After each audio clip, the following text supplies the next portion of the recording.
Rams have had an awesome offseason. So in today's video, I'm going to talk about the Los Angeles Rams and why I personally believe they are the NFL's biggest Super Bowl sleeper. Subscribe and like the video if you guys do go on to enjoy. Let's hop into it. So the way we're going to do this video is we are going to begin by talking about what happened last season. Then we'll talk about what they've done this offseason. And then later in the video, we'll talk about what I think their 2025 season will look like. And here is a look at the statistics the LA Rams put up in the 2024 season. They ranked about middle of the pack in a lot of offensive statistics, 19th in points per game, 14th in yards per game, 17th in touchdowns per game. They were good on fourth down, but not very good on third down, nor good in the red zone. And they were about middle of the pack when it comes to rushing offense as well as passing offense. Defensively speaking, they were one of the better units out there. They ranked 15th in opponents' points per game, 24th in opponents' yards per game, and 17th in opponents' touchdowns per game. Against the run, they were not as dominant as teams ran 44.83% of run plays against them with 4.9 opponents' yards per rush and 0.8 touchdowns per game.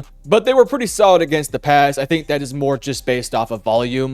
Now, those statistics might not blow you away, but I do think there needs to be a level of context added on to those statistics. The context being that the LA Rams had a very slow start to their season last year. So a lot of those numbers do not indicate just how dominant this team was as the season did progress. As you can see, this is what happened last season. Obviously, they start the season off 1-4, and then as the year went on, they kind of went on a bit of a win streak here. You kind of get my point, a very slow start to their season, but as the season progressed, that they started to pick things up. And the way I look at this team is just that they were a stacked team already. They had a lot of really good, talented players. And then in this offseason, I thought they've done a really solid job of just adding more additional pieces to what was already a team that made a solid playoff run last year. Because in the offseason, they made the big splashy move for Davante Adams. They also brought in Poona Ford, Coleman Shelton, and Nate Landman. They re-signed a number of key players on this team, such as Alaric Jackson and Tutu Atwell. Of course, bringing back Matthew Stafford was a big deal, but they also released Cooper Kupp and traded away Jonah Jackson. So all this happened before the draft. This was a kind of a weird offseason where it kind of began with a lot of rumors that Matthew Stafford might get traded to another team.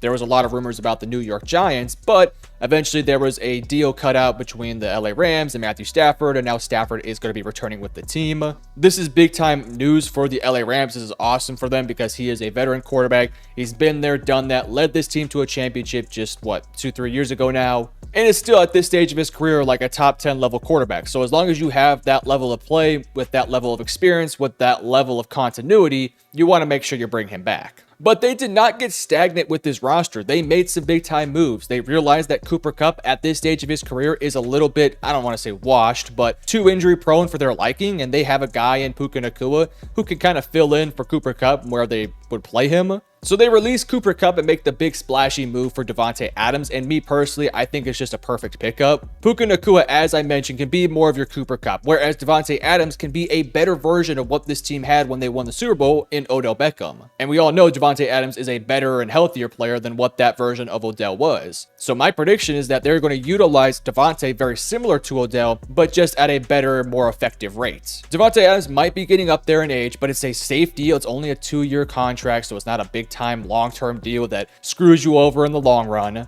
He's still a dominant player that's a good route runner, can win 50-50 balls, makes all the catches you need him to do. And because you have a Puka Nacua, it's not like you need Davante Adams to be that go-to number one option every single week. I still believe that Davante Adams is a totally capable number one receiver, but with this LA Rams team, they don't necessarily need him to be that because they've had that guy in Puka Nacua. It's also a pretty stacked receiving core just in general with a lot of really capable bodies already in that room. So for Davante, you just have to fill in with your role, which is going to be that pure outside receiver, grow a connection with Matthew Stafford, which I'm sure he will, because, I mean, if you can create a connection with Aaron Rodgers, obviously they played for years, but I think Matthew Stafford plays similar enough to Aaron Rodgers, especially at this stage of his career, so it should be a pretty seamless transition for Davante Adams. Just in general, I love this move a lot. It was a safe move. It's only a 2-year contract. Yes, it's $23 million a year, but I'm not worried about it. He's a dominant player. He at least has 2 to 3 more excellent years in his prime, and that's exactly what the LA Rams need from him.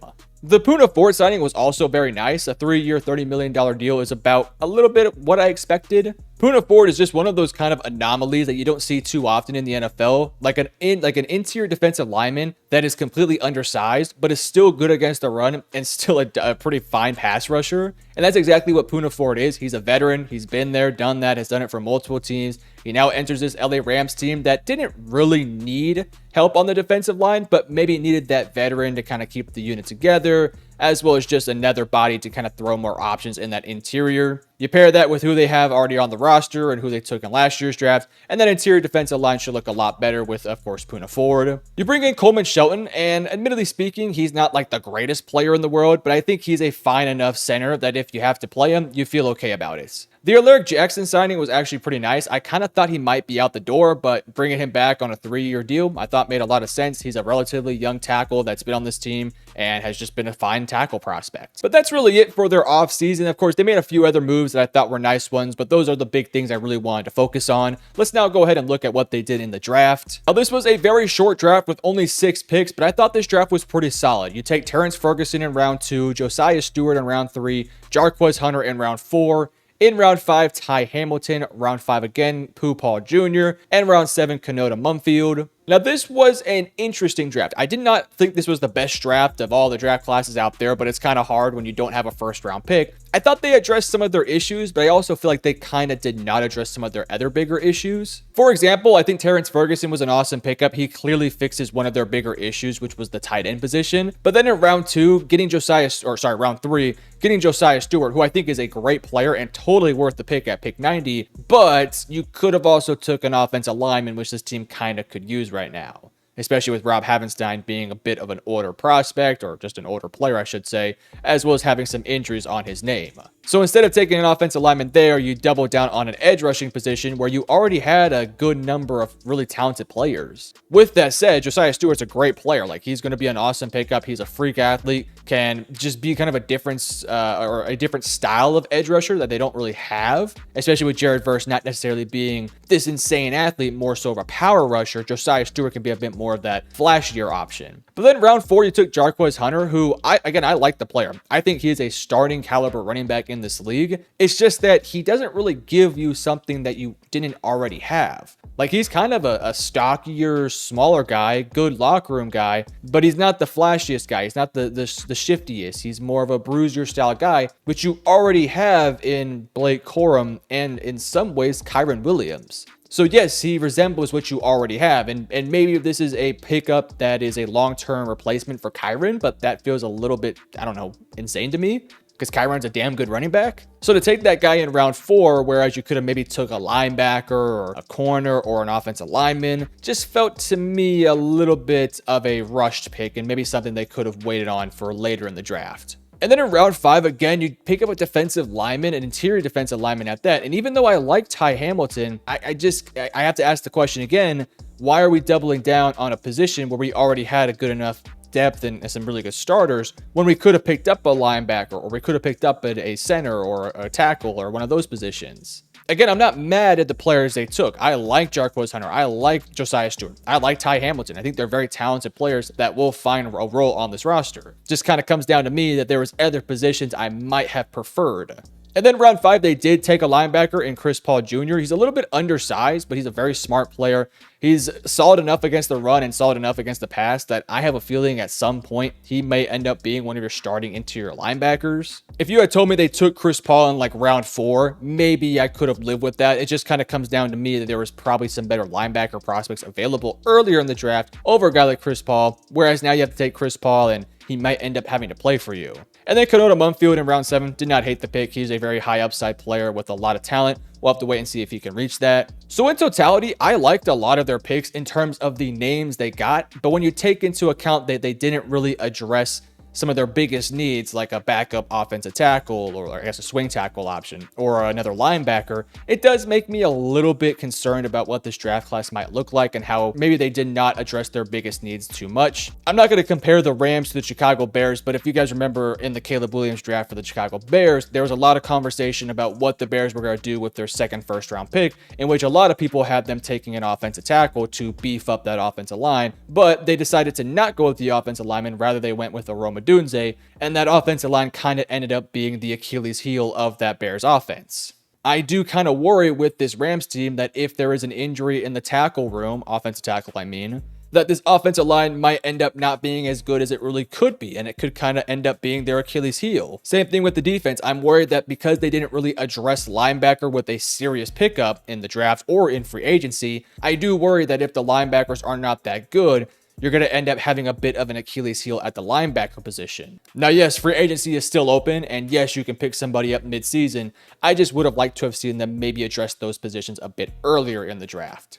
But again, I like a lot of their picks. I like a lot of their players. It was definitely a productive draft. It was not like a draft that I absolutely hated. I liked their draft. Just kind of came down to me that I think I would have taken certain other players differently than what they did, but it's hard to be mad at this draft class when you just look at it on paper. But now we look at the depth chart for the LA Rams, and as I mentioned earlier, this is a really stacked roster, and I thought in the offseason they addressed some of their bigger needs. Obviously, on the offensive end, it's going to be a very similar unit to what they had last year, plus a Devontae Adams and plus a Terrence Ferguson. Now, as I mentioned when we talked about the statistics, I thought this team had a bit of a slow start to their season last year, and it kind of overall affected what their statistics look like. I didn't expect this team, but I guess I didn't expect it last year, but I expect it not to happen again this year, to have them have a slow start to their season. I think they'll probably pick up just a little bit in rhythm and maybe a little bit more on point. Again, this is a veteran team, so you would expect them to come out the gates playing well and not having to play from behind like they did last year. But if there is one thing we do know about this Rams team, if they are, let's say at one point in the season below 500 or at 500, we do know that they can put it all together later in the season to ultimately make that, playoff push. It just kind of comes down to the fact that I think this is a proven enough roster with enough veterans and enough older options and enough continuity with the head coach that this team shouldn't have that happen. I think they should come out the gates playing well. I think they should try and separate themselves from the rest of their division. Like, this is a talented division, but I think the LA Rams are, to me at least, the most talented team within this division. So I would like to see them early on start to separate themselves so that way they don't have to worry too much later in the season. Matthew Stafford comes back. He's still a productive quarterback. I'm not expecting an MVP or Offensive Player of the Year like season from him, but if him and Devontae and Puka and this running game can be good, I have faith in Matthew Stafford. I think he'll be a totally great quarterback for this team. The running game has been so consistent with Kyren Williams. Like, he is just such a pivotal part of this offense. Like, when he's not there, you can really feel it on this team. Even when you have good backups like a Blake Corum and now a Jarquez Hunter, Kyren is just such a safety blanket. He's just such a productive back, and he does so many little things right for this team that without him, you just feel like something is missing with this team. So he's a pivotal part of this offense. Hopefully he can stay healthy next year. Your receiving core, as I mentioned earlier, there's some solid depth options here. Puka Nacua will be your, I guess, maybe more of a slot receiver this year and kind of playing that Cooper Kupp role, but I'm sure they'll also utilize him like they have the past couple of years. Of course, Devontae will probably play on the outside. Tutu Atwell is a bit more of your speedster that can kind of do a lot of different things. I also expect Jordan Whittington to get a lot of playing time this season. He kind of, as the season went on, got more and more reps on the offensive end. And in the preseason, I'm a Cowboys fan, so I can tell you firsthand, that dude was torching us. I'm also a Longhorns fan too, so I'm totally rooting for the guy, so it's kind of best of both worlds. But I'm serious.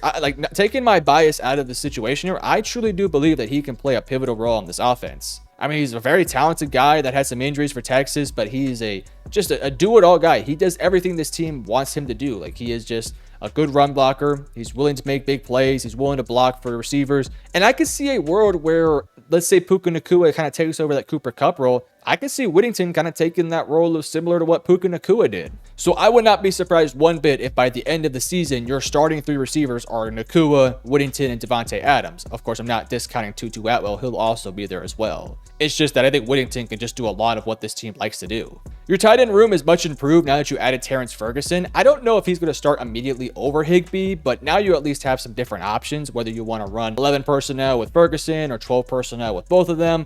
There's now a bunch of different options you can utilize with both these tight ends. Ferguson's tall, lengthy. I think he still needs to work a little bit as a run blocker, but man, I think he's just a good tight end that does all the little things you want him to do. Big frame, big size. He doesn't have to be a 1,000-yard receiver, which is not what he should be asked to do with this team, so it's kind of a perfect fit. Again, offensive line, I feel pretty solid about. I do kind of worry about the center position, just because Coleman Shelton's been a little inconsistent, but I think with this system, with this team, he'll be fine.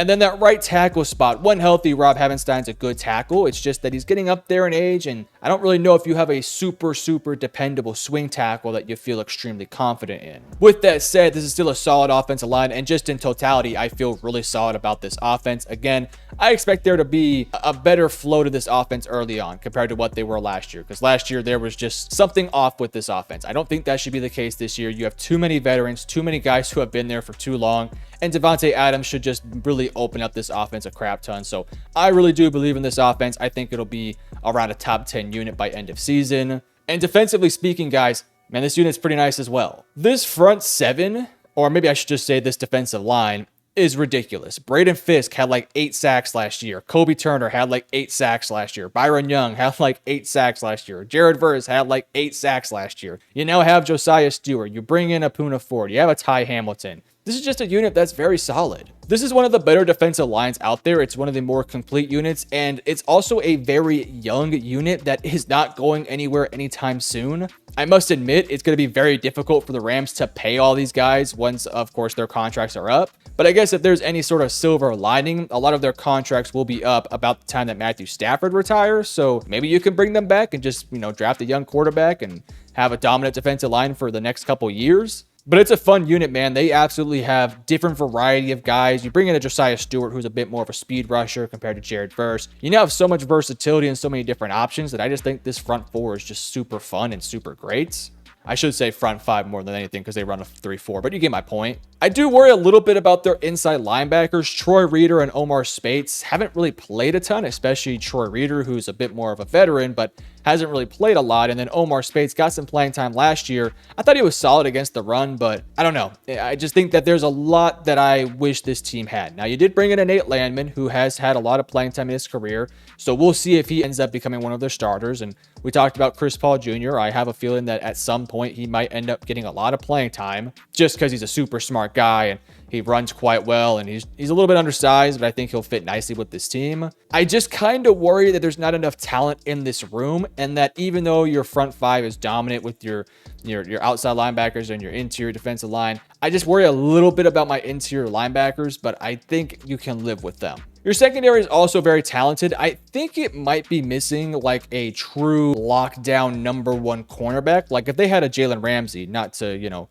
not to say it's going to happen, but if they had like a true Jalen Ramsey like guy, I think this defense would be like without a doubt top 5 or top 10 at least. But because they're missing that cornerback one, it kind of does, I don't know, it doesn't really hurt this team, but it doesn't help this team. But the good thing is they have different options. Darius Williams has been solid. They have Kobe Durant, Akilla Witherspoon, Quentin Lakes, and then your safeties are also pretty talented as well. I also will say they took a flyer on Emmanuel Forbes, who was a first-round pick, I think, 2 years ago? And he's a talented guy who's a ball hawk, and I wouldn't be shocked if he gets some run, but hopefully you don't have to rely on him. Hopefully he could just be a depth option that if he bursts and, becomes talented or becomes worthy of that first-round pick, I should say, then maybe he gets the job, but we'll have to kind of keep an eye out on that one. In totality, I do think this defensive line is kind of carrying this defense, because even though I think it's a well-rounded unit, I do think it's missing some of that upper echelon talent in the linebacking core, primarily the inside linebackers and in the secondary. But I think there's enough talent here within the front four or within your defensive line and within your secondary that you have a top 15 unit. And with this offense being as good as I think it will be, pair that up with the top 15 defense, I think you're looking at a team that could easily make a deep playoff run. And this is to me one of the other reasons why I have faith in this team. 22-28. This was last year's playoffs. The LA Rams, who in my opinion are a better team today than what they were at this playoff game, were 6 points away from beating the Philadelphia Eagles. And I think if you were to ask me, Metro, do you think that if this game was played today, with how the Eagles look and how the Rams look, who wins this game? I think I might lean towards the LA Rams, even though the Eagles are coming off a Super Bowl run. You look at the rest of the NFC, yes, there is a lot of talent in the NFC. But I think when you look at what team is the more complete unit out there, I think you have to mention the LA Rams with the likes of the Detroit Lions and the likes of the Philadelphia Eagles. I think if you were to ask me right now to give a power ranking of the NFC conference in and out of itself, it's probably number 1 Detroit, number 2 Philadelphia. Those are interchangeable. And then number 3 is the LA Rams. And I don't think it's very close. I think those 3 teams are by far and away the best teams in the NFC. Yes, there's teams like Chicago, Green Bay. I think San Francisco, Arizona, and Dallas are all very talented. Of course, you got to give respect to Washington too, because they made it to the NFC Championship game last year. So you got to show them some credit. But I think the LA Rams are right up there with those teams. And any given Sunday, we all know how it goes. When you get to the playoffs, anything can happen. When you have a veteran like Matthew Stafford, a veteran head coach, some talented pieces, a really complete roster, I think the LA Rams have a genuine shot at winning the Super Bowl. But you guys let me know in the comment section below, how many wins do you think the LA Rams will win in 2025? Also, what did you think about their draft class? Let me know in the comment section below. And if you enjoyed, hit the like and subscribe button. Love you guys. Peace.